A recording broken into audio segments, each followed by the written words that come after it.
Hello friends, part 3 money में आपका स्वागत है। और ये आपका लास्ट पार्ट है। मनी में सिर्फ 3 पार्ट है, छोटा सा चैप्टर है, क्वेश्चन आता ही आता है। ठीक है, क्वेश्चन देखो यहाँ पे मैंने आईएमपी लिखा हुआ है इंपोर्टेंट, यानी मनी सप्लाई। ये जो पोर्शन है सिर्फ डेफिनेशन का, ये कई बार पूछा जाता है पेपर में मनी सप्लाई के बारे में। दूसरी बात करो फंक्शंस की, अगर बात करो तो फंक्शन देखा गया है कि कोई एक फंक्शन पेपर में पूछता है। ठीक है, ट्रेंड के हिसाब से वो एक फंक्शन या 2 फंक्शन पूछता है खाली। ठीक है, बट आपको सारे फंक्शन पता होने चाहिए। लिमिटेशन में बिल्कुल ऐसे ही है, आपसे 1 या 2 लिमिटेशन पूछ लेगा। डन। तो फिर भी कोशिश करना आप सब कुछ पढ़ के जाना। ठीक है, 1-2 के चक्कर में मत पढ़ना। देखो यहाँ पे क्या लिखा हुआ है, मनी सप्लाई।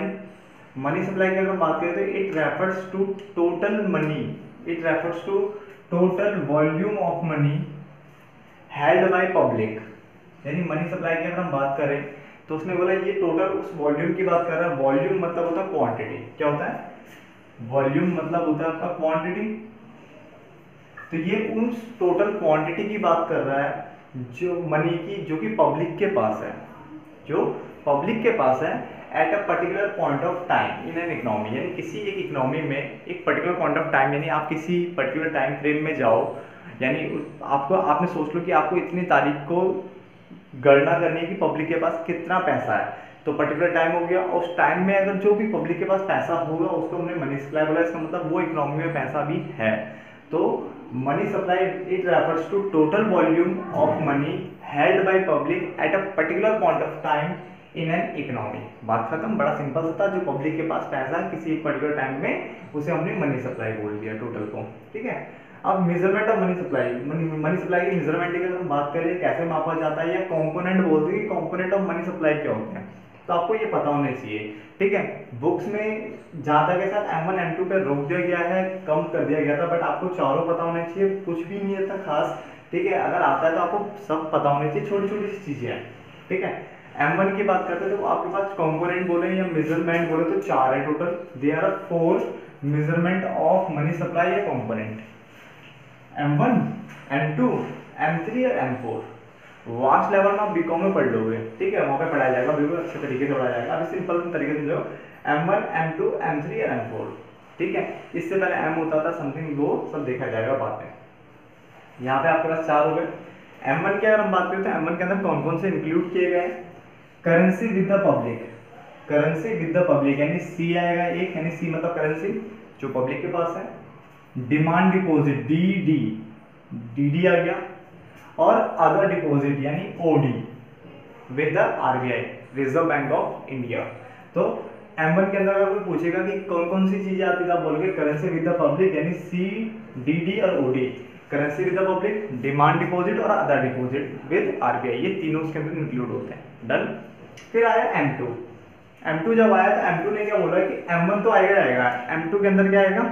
M1 आएगा। पहले तो ये तीनों आएंगे, currency with the public, demand deposit और अदर डिपॉजिट, ये तीनों आने वाले हैं। साथ में एक एक्स्ट्रा चीज आएगी, वो है post office saving bank deposit. Post office का सेविंग वर्ड ध्यान देना, सेविंग बैंक डिपॉजिट। इसका मतलब अब ये थोड़ी बड़े लेवल पे पहुंच गई है कि 3 तो थे पहले में, अब 3 के साथ एक और आ गया। ठीक है, तो उसके बाद फिर ये आया, फिर उसके बाद एक और आया M3 ने बोला कि देखो पता क्या होना चाहिए, M1 होना चाहिए, करेंसी विद द पब्लिक, यानी जो पब्लिक के पास है वो तो आएगा ही आएगा मनी सप्लाई के अंदर। डिमांड डिपॉजिट, कुछ डिमांड DD के फॉर्म में रहता है पैसा, और कुछ अदर डिपॉजिट जो RBI के पास रहते हैं। ठीक है, विद RBI के साथ जो अदर डिपॉजिट है, तो उसमें बोले तीनों तो आएंगे।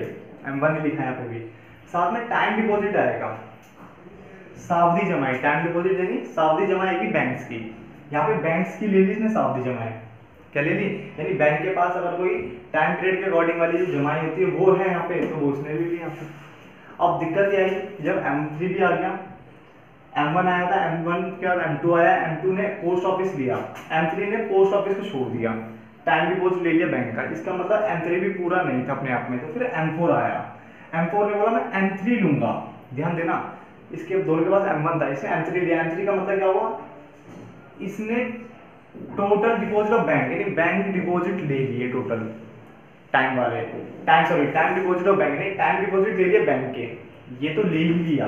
साथ में M3 के अंदर दूसरा क्या था, M1 यानी ये तीनों भी ले लिए। इसका मतलब M3 तो पूरा उठा लिया उसने, ये भी उठा लिए और साथ में टाइम डिपॉजिट भी उठा लिया। M4 में काफी अच्छी चीजें हैं, ठीक है। और एक और चीज उठा ली, total deposit with post office, यानी पोस्ट ऑफिस की सारी डिपॉजिट ले ली। टोटल मतलब जिसमें सेविंग वेविंग सब कुछ आया हो, इसका मतलब टोटल डिपॉजिट ले लिया, ये भी इंक्लूड कर लिया। इसका मतलब M4 अपने आप में पूरा कंप्लीट हो गया, ठीक है।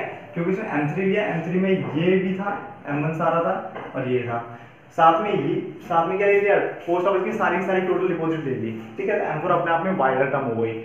एक्सक्लूडिंग, इसमें एक चीज नहीं लेते, ये आपको बताना चाहिए, वो NSC को नहीं लेते हैं। NSC मतलब होता है नेशनल सेविंग सर्टिफिकेट, ठीक है, राष्ट्रीय बचत प्रपत्र समथिंग हिंदी, ठीक है। तो नेशनल सेविंग सर्टिफिकेट को उसमें एक्सक्लूड किया जाता है, इस बात का भी आपको ध्यान रखना चाहिए। जितना बताया गया सिर्फ इतना ही रहेगा, काफी ज्यादा इससे डीप नहीं आएगा, इतना ही आएगा तो। अब आपको क्या होना चाहिए, अगर कोई पूछेगा M1 ज्यादा लिक्विड है या M4, लिक्विड का मतलब होता है कौन इजीली अवेलेबल है। तो देखो इसके अंदर क्या था, पोस्ट ऑफिस में टोटल डिपॉजिट, इसमें फिक्स्ड डिपॉजिट भी आएगी, सब तरह की डिपॉजिट आने वाली है। तो फिक्स्ड डिपॉजिट इजीली अवेलेबल नहीं होती है, तो उसने बोला M4 आपकी लिक्विड नहीं होगी, M1 होगी कि करेंसी विद द पब्लिक, यानी जो पब्लिक के पास पैसा उसे आप इजीली कहीं भी ट्रांसफर खर्च कर सकते हो। उसने बोला M1 ज्यादा क्या है, लिक्विड है, तो M1 आपको लिक्विड ज्यादा मिलेगा, ठीक है, देन M4। M1 ज्यादा लिक्विड मिलेगा M4 से। मगर वाइडर की अगर बात करेगा कि वाइडर टर्म कौन सी है, तो आप बोलोगे वाइडर टर्म में M4 ज्यादा वाइडर के, M4 के अंदर सारी तरह की जो मनी है वो इंक्लूड हो, हर तरह की करेंसी इसने इंक्लूड किया, हर तरह की डिपॉजिट इसने अपने अंदर ले रखी है, तो M4 ज्यादा वाइडर है किससे, M1 से। दोबारा बोल रहा हूँ, M1 लिक्विड ज्यादा है, लिक्विड तो है M1 मानते हैं, बट वाइडर टर्म नहीं है क्योंकि इसमें से 3 चीज इंक्लूड है। और M4 वाइडर टर्म है क्योंकि उसमें सब कुछ आ गया, M1 M2 M3 M4 सब कुछ इसने अपने अंदर इंक्लूड कर रखा है। तो वाइडर टर्म तो है बट ये लिक्विड नहीं है, क्योंकि इजीली अवेलेबल इसमें नहीं मिल पाएगा आपको हर चीज। डन। तो ये आपके थे मेजरमेंट थे, ठीक है, कंपोनेंट्स थे जो कि खत्म होते हैं। और आगे बढ़ते हैं, तो आगे बढ़ते हैं, ये अब कुछ चीजें हाई पावर्ड मनी, एक दूसरा है सप्लायर्स ऑफ मनी, कि कौन कौन से हमारे यहाँ सप्लायर हैं मनी के। तीसरा मेरे पास जो आ रहा है वो है डिमांड डिपॉजिट, और चौथा है टर्म डिपॉजिट। इनकी डेफिनेशन हम देख लेंगे। ये जो चारों चीजें हैं ये ज़्यादा कुछ खास नहीं है, ठीक है। अगर एक पूछ ले तो अलग बात है, नहीं बहुत रेयरली ये पूछा जाता है। एक नंबर की डेफिनेशन के लायक है सारी चीज़ें।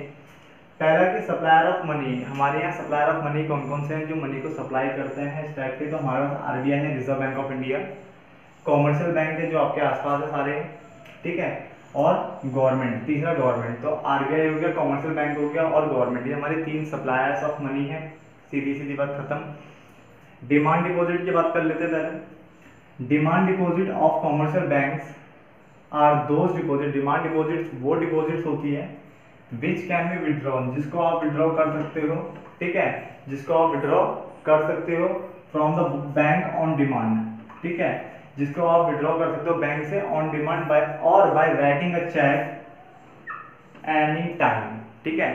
यानी ये वो डिपॉजिट्स होते हैं जिनको आपको जब भी जरूरत पड़े ना आप निकाल सकते हो बैंक से, ठीक है।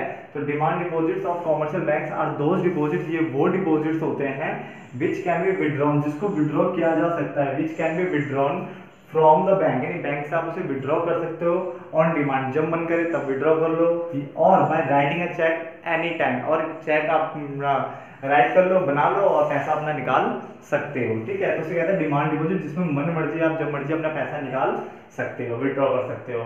और टर्म डिपॉजिट कहें या फिक्स्ड डिपॉजिट कहें तो ये वो डिपॉजिट है विच कैन नॉट, ठीक है, which can not be withdrawn, जिसे विड्रॉ नहीं किया जा सकता, which can not be withdrawn from the bank as and when, जब आपको जरूरत हो, जब आपको जरूरत है एकदम से आप पैसा निकाल लो, ऐसा पॉसिबल नहीं होता इसमें एकदम से, ठीक है। और by writing a cheque any time, और आप सोच रहे हो कि चेक बनाया, आप अभी जरूरत है अभी निकाल दे, फिर कल भी जरूरत है कल निकाल दे, ऐसा इसमें पॉसिबल नहीं होता है, ठीक है। डिमांड डिपॉजिट में आप चेक बना करके जब भी आपको जरूरत होगी आप ऑन डिमांड निकाल सकते हो पैसा, बट इसमें ऐसा नहीं है कि आपको एज एंड व्हेन आपको नीड होगी तभी आप एकदम तुरंत निकालते चले गए, जब आपको जरूरत, ऐसा कुछ इसमें नहीं है। डन।